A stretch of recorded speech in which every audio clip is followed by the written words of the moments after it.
తాకట్లో ఉన్న బంగారాన్ని విడిపించి ఆ రోజున మార్కెట్ ధర కట్టి మిగిలిన డబ్బును మీకు అందిస్తుంది కొమ్మూరి గోల్డ్.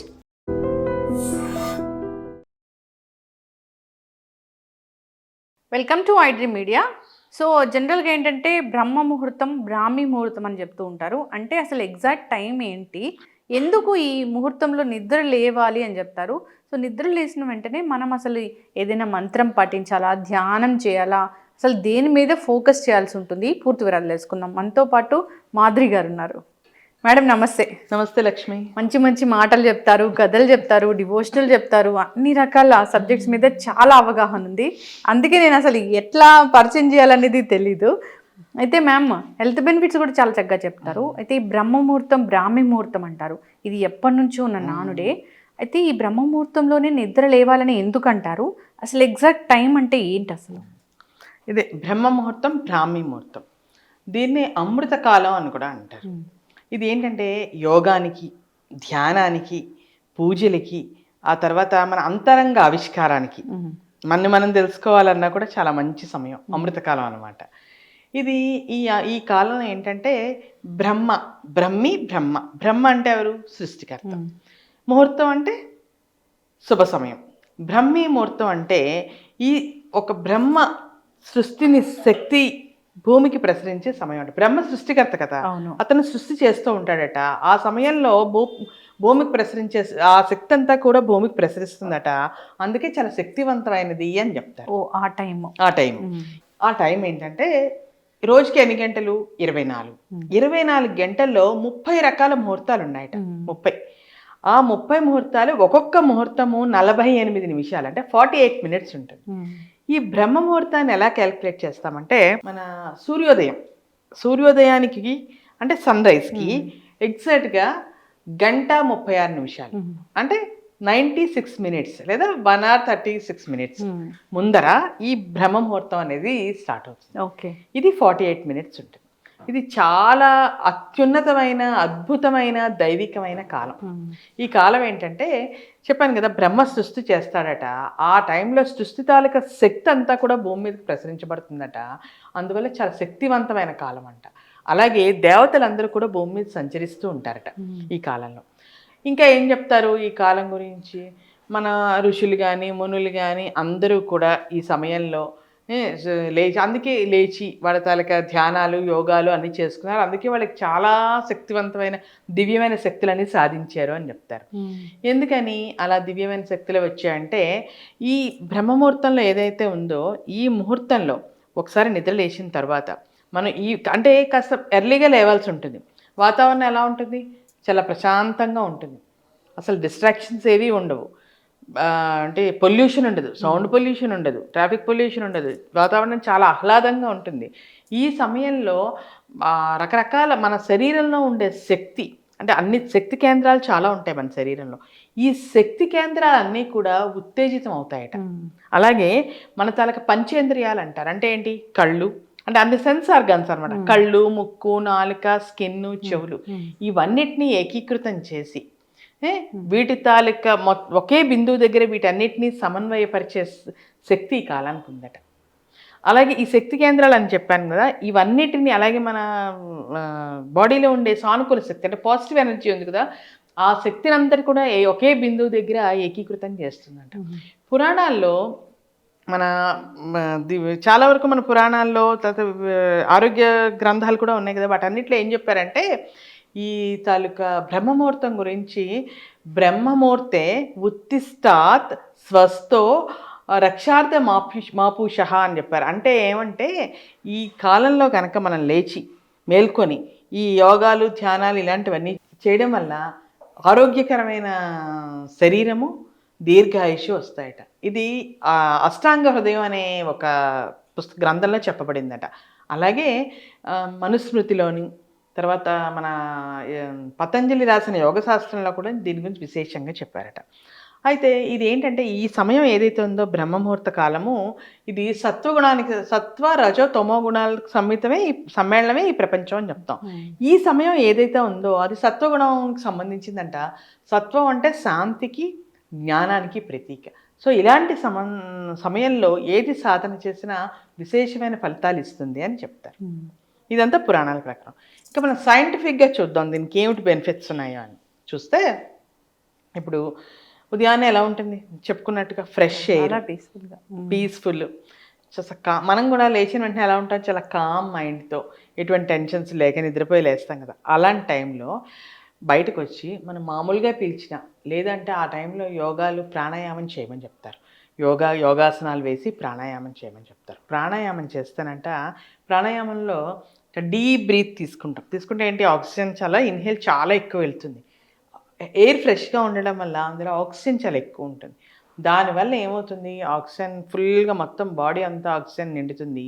రక్తంలోని ఈ ఆక్సిజన్ తాలూకు శాతం పెరుగుతుందట. అలా పెరగడం వల్ల each and every cell oxygen అందుతుందంట బాడీలోకి. అందువల్ల ఎలా ఉంటుంది, బాడీ మొత్తం ఉత్సాహంగా రోజంతా మనకు ఉల్లాంతంగా ఎనర్జైజ్ అవుతాయి ఇంటర్నల్ ఆర్గన్స్ అన్నీ, అవునా. అలాగే బ్లడ్లో ఉండే హిమోగ్లోబిన్ కూడా పెరుగుతుందట ఈ ఆక్సిజన్ ఎక్కువ అవడం వల్ల. మనం చాలాసార్లు వింటుంటాం ఏంటి, ఇప్పుడు మన బాడీలోనే చాలా సెల్స్కి ఆక్సిజన్ అందట్లేదు, అవి చచ్చిపోతున్నాయి అని. సెల్స్ బాడీ ఎలా ఉంటుంది, ప్రతిరోజు రకరకాల సెల్స్ పుడుతూ ఉంటాయి, కొన్ని పోతూ ఉంటాయి. కాకపోతే ఎక్కువ శాతం సెల్స్ పోవడం వల్ల మనకి ఏమవుతుంది, ఏజింగ్ ఫాస్ట్ అవుతుంది, రకరకాల డిసీజెస్ రావడానికి అవకాశం ఉంటుంది. అదే ప్రతి సెల్ ఈ ఆక్సిజన్ తెచ్చుకొని ఎనర్జైజ్ అయితే మన ఏజింగ్ కూడా చాలా స్లో అవుతుంది, ఏజింగ్ ప్రాసెస్ కూడా. అర్థమైందా. అలాగే మన బాడీలో టాక్సిన్స్ ఉంటాయి, ప్రతిరోజు ఎంతో కొంత టాక్సిన్స్ వస్తుంటాయి కదా. అది ఏ రోజు ఆ రోజు మనం బయటికి పంపించేయాలి, ఎక్స్క్రీట్ చేసుకోవాలి. అదట ఈ టైంలో చేయడం వల్ల చాలా మంచిదట. ఎందుకు అంటే, ఇంకా ఎక్కువ ఉన్నాయనుకో, తర్వాత సన్ రైజ్ అయిందనుకో, ఆ సూర్యరశ్మి మన చర్మం నుంచి లోపలికి వెళ్ళినప్పుడు ఈ టాక్సిన్స్ ఇంకా విషతుల్యంగా మారుతాయట, అవి బాడీలో ఉండడం ప్రమాదం అంట. సో ఈ టైంలో ఎప్పటికప్పుడు మనం దాన్ని బయటికి ఎక్స్క్రీట్ చేసేస్తూ ఉంటే బాడీ కూడా ఫ్రెష్గా మారుతుందంట. అయిందా. తర్వాత ఇంకా ఏం చెప్తారు, ప్రాణాయామంలో ఓంకారం చాంట్ చేయమని చెప్తారు. ఓం అని చాంట్ చేసినప్పుడు మొత్తం శరీరంలో ఉండే 72,000 నాడులు కూడా ఒకేసారి ఉత్తేజితం అవుతాయట.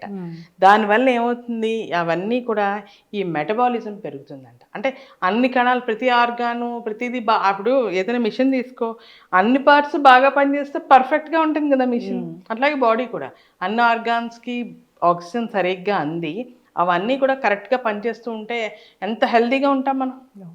ఫైనల్లీ హెల్త్ ఈజ్ వెల్త్ కదా. ఆ తర్వాత ఇప్పుడు మన బ్రెయిన్ సెల్స్ ఆ టైంలో బ్రహ్మముహూర్తం టైంలో బ్రెయిన్ వేవ్స్ అన్నీ కూడా ఆల్ఫా మోడ్లో ఉంటాయి. ఈ మోడ్ ఏంటంటే, ఈ టైంలో బ్రెయిన్కి గ్రాస్పింగ్, తర్వాత క్రియేటివ్, తర్వాత ఇవి ఎక్కువ మెమరీ ఎక్కువ ఉంటాయట. ఆ టైంలో మనం ఏమన్నా చదివినా, తర్వాత అందుకే చెప్తారు పిల్లల్ని త్వరగా లేచి చదవండి, బాగా ఎక్కుతుంది మీకు అని చెప్పి. పూజలు అవి చేస్తూ ఉంటారు. లేకపోతే కొత్త మనమే ఏమైనా శ్లోకాలు కానీ ఏమన్నా సహస్రనామాలు లాంటివి నేర్చుకోవాలన్నా ఆ టైంలో పూజ చేసి దీపం పెట్టి నేర్చుకున్నాం అనుకో, వెంటనే అవన్నీ మన సబ్కాన్షియస్ మైండ్లోకి వెళ్ళి అక్కడే ఉంటాయట, త్వరగా మర్చిపోమంట. ఎక్కువ రోజులు లాంగ్ లాస్టింగ్ గుర్తుపెట్టుకునే మెమరీ కూడా అదే టైంలో బాగా బ్రెయిన్కి ఉంటుందంట. అలాగే బ్రెయిన్లో ఈ ఈ ఏంటది మెలటోనిన్ అనే ఒక హార్మోన్ ఉంటుంది, స్లీప్ హార్మోన్, అవునా. అలాగే ఈ స్లీప్ హార్మోన్ ఏంటి చేస్తుంది, మనం ఎప్పుడు మేలుకోవాలి, ఎప్పుడు నిద్రపోవాలి, ఇలాంటివన్నీ చూస్తూ ఉంటుంది. ఎప్పుడైతే ఈ మధ్యకాలంలో ఈ స్లీప్ హార్మోన్ డిస్టర్బ్ అవుతుంది, ఎందుకు మనం బ్లూ స్క్రీన్కి బాగా అలవాటు పడిపోవడం, టైం రాత్రి వరకు మేలుకు, దానివల్ల ఆ స్లీప్ హార్మోన్ మర్చిపోయింది అది ఏం చేయాలో, బ్యాలెన్సింగ్ పోయింది, బాగా ఇంబ్యాలెన్స్ అయింది. అలాగే నీ కార్టిసాల్ లెవెల్స్, ఈ మధ్య డాక్టర్లు తగ్గమొత్తుకుంటున్నారు కదా, కార్టిసాల్ లెవెల్స్ పెరిగిపోతున్నాయి, స్ట్రెస్ హార్మోన్ అది కనుక ఎక్కువ పెరిగితే స్లీప్ డిస్టర్బ్ అవుతుంది. ఫస్ట్ స్టేజ్ ఏంటి, స్లీప్. అంటే చూడు, మనం ఏదైనా టెన్షన్తో గట్రా ఉన్నాం అనుకో, స్లీప్ డిస్టర్బ్ అవుతుంది కదా. స్లీప్ డిస్టర్బ్ అవుతే ఏమవుతుంది, ఇంక నిద్ర పట్టకపోతే నెక్స్ట్ అది ఇది కలిపి ఇంకాస్త స్ట్రెస్ పెరుగుతుంది కదా.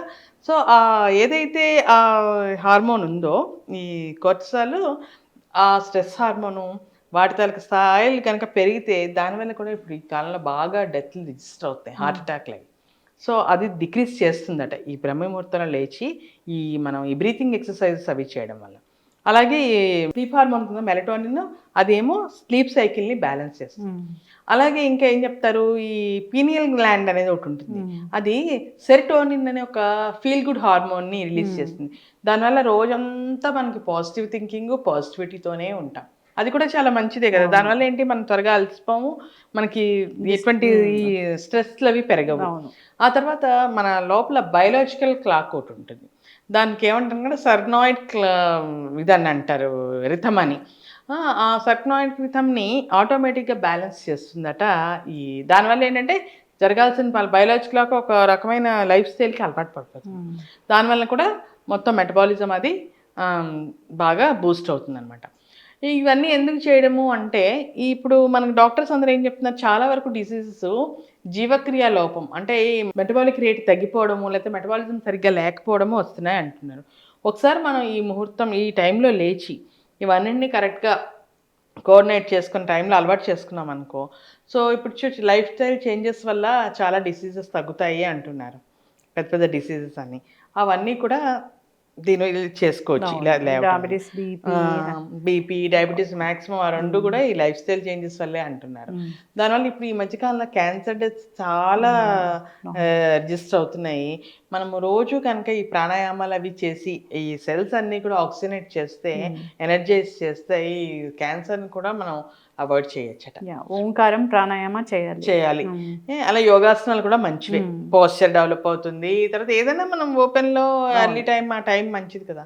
అలాగే బాడీలో కఫ, వాత, పిత్త అని 3 రకాల దోషాలు ఉంటాయి ఆయుర్వేదం ప్రకారం. ఆ 3 దోషాలని బ్యాలెన్స్ చేస్తుంది. ఈ టైంలో మనం లేచి ఈ యోగా ప్రాణాయామం చేయడం వల్ల బ్యాలెన్స్ అవుతాయట. అది బ్యాలెన్స్ అయితే ఓవరాల్గా కూడా వెల్బీయింగ్ కింద ఉండొచ్చట. కొంచెం ముందల్లో కొంచెం కష్టమే. ఒక రోజు ఏదో కష్టపడి లేచామనుకో, ఆ రోజు ఇంకా మధ్యాహ్నం నిద్రపోకుండా మళ్ళీ మధ్యాహ్నం నిద్రపోతే మొత్తం పోతుంది. రాత్రి వరకు ఎలాగో ఉండి రాత్రి అప్పుడు త్వరగా నిద్ర వస్తుంది కదా, త్వరగా నిద్రపోతే నెక్స్ట్ డే మళ్ళీ త్వరగా మెలకు వస్తుంది కదా. అలా చేసుకుంటే చాలా మంచిది, అలవాటు చేసుకోవాలి. ఇంకా చెప్తే అంటే మన పురాణాల్లో విన్నాము ఋషులు వాళ్ళు చేశారని, కానీ ఇంకా చేసుకుంటే చూడు ఇప్పుడు మన ఎవరైనా సక్సెస్ స్టోరీస్ చూసామనుకో పెద్ద పెద్ద వాళ్ళవి, వాళ్ళు చెప్తూ ఉంటారు మేము చాలా ఎర్లీగా లేస్తాము, బ్రహ్మముహూర్తంలో లేస్తాము, లేచి అన్ని పనులు చేసుకుంటామని. అది కరెక్టే కదా. కాస్త అర్లీగా లేచామనుకో హడిబిడి ఉండదు, చక్క హరిబరిగా లేకుండా నిదానంగా అన్ని పనులు అసలు చాలా ఉంటుంది. మన వైపు ఉంటుంది టైం, పరిగెత్తక్కర్లేదు. కాస్త 10 9:55 ఇంటి దగ్గర బయలుదేరితే చేరలేము, కానీ 9 o'clock బయలుదేరితే ఆఫీస్కి చేరిపోగలుగుతాం కదా 10 o'clockకి. సో అలా అంటే అంత హడావిడి పడి అంత హర్రీ చేస్తే అన్నెసరీ టెన్షన్ కదా, టెన్షన్ ఏమీ ఉండదు.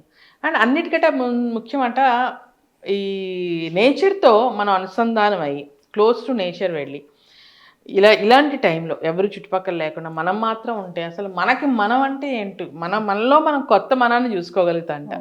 అంతరంగ ఆవిష్కారం అంటారు. ఒకటి కాదు, చాలా రకాల హెల్త్ బెనిఫిట్స్ ఉన్నాయి.